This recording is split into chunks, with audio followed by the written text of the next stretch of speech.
Hello guys, आज हम लोग करने वाले हैं क्लास 10 हिंदी के सेकंड बुक के चैप्टर नंबर 3 के 30 मोस्ट इंपॉर्टेंट क्वेश्चन। मनुष्यता कविता के कवि कौन है? तो गाइस आंसर हो जाएगा मिथिलेश्वरन गुप्त। तो बढ़ते हैं अगले क्वेश्चन की ओर। मिथिलेश्वरन गुप्त को किस उपाधि से सम्मानित किया गया? तो गाइस आंसर हो जाएगा ए नंबर, राष्ट्रीय कवि। तो बढ़ते हैं अगले क्वेश्चन की ओर। मनुष्यता कविता के मुख्य विषय क्या है? तो गाइस आंसर हो जाएगा मानवता। तो बढ़ते हैं अगले क्वेश्चन की ओर। कवि के अनुसार मनुष्य की पहचान किससे होती है? मानवता से। तो बढ़ते हैं अगले क्वेश्चन की ओर। कविता में किस भावना पर बल दिया गया है? तो गाइस आंसर हो जाएगा बी नंबर, परोपकार। तो बढ़ते हैं अगले क्वेश्चन की ओर। कवि के अनुसार मनुष्य को कैसा जीवन जीना चाहिए? परोपकारी। तो बढ़ते हैं अगले क्वेश्चन की ओर। मनुष्यता कविता किस काव्य संग्रह से लिया गया है? भारत भारतीय। तो बढ़ते हैं अगले क्वेश्चन की ओर। कवि किसे सच्चा मानुष मानते हैं? तो गाइस इसका आंसर हो जाएगा दूसरों के लिए जीने वाला व्यक्ति। तो बढ़ते हैं अगले क्वेश्चन की ओर। कविता में किसका विरोध किया गया है? स्वार्थ का। तो बढ़ते हैं अगले क्वेश्चन की ओर। कवि के अनुसार मनुष्य को किसका कल्याण करना चाहिए? तो गाइस इसका आंसर हो जाएगा समस्त मानव समाज का। तो बढ़ते हैं अगले क्वेश्चन की ओर।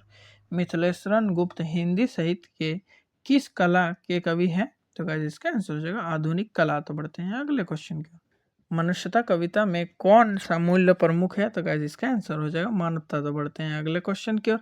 कवि के अनुसार मनुष्य का जीवन कब सार्थक होता है? इसका आंसर हो जाएगा दूसरों के हित में कार्य करने पर। तो बढ़ते हैं अगले क्वेश्चन की ओर। कविता में किस प्रकार की भावना व्यक्त की गई है? मानवीय चेतना। तो बढ़ते हैं अगले क्वेश्चन की ओर। मनुष्य को किनके प्रति दयालु होना चाहिए? सभी प्राणियों के प्रति। तो बढ़ते हैं अगले क्वेश्चन की ओर।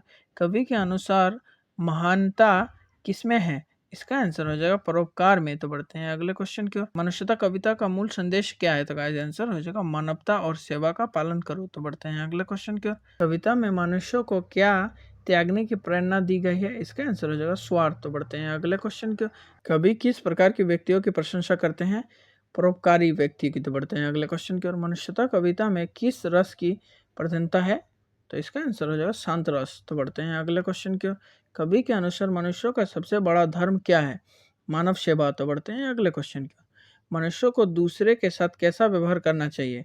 प्रेम पूर्ण। तो बढ़ते हैं अगले क्वेश्चन की ओर। कविता किस प्रकार की रचना है? तो गाइस आंसर हो जाएगा कविता। तो बढ़ते हैं अगले क्वेश्चन की ओर।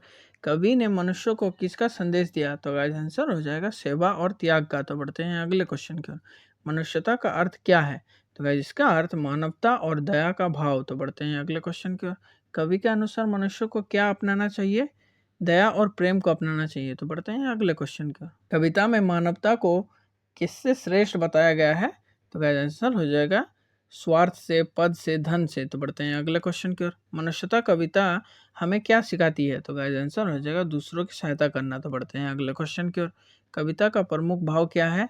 मानव कल्याण। तो बढ़ते हैं आखिरी क्वेश्चन की ओर। मनुष्यता कविता के माध्यम से कवि क्या स्थापित करते हैं? तो गाइस आंसर हो जाएगा मानवता का महत्व।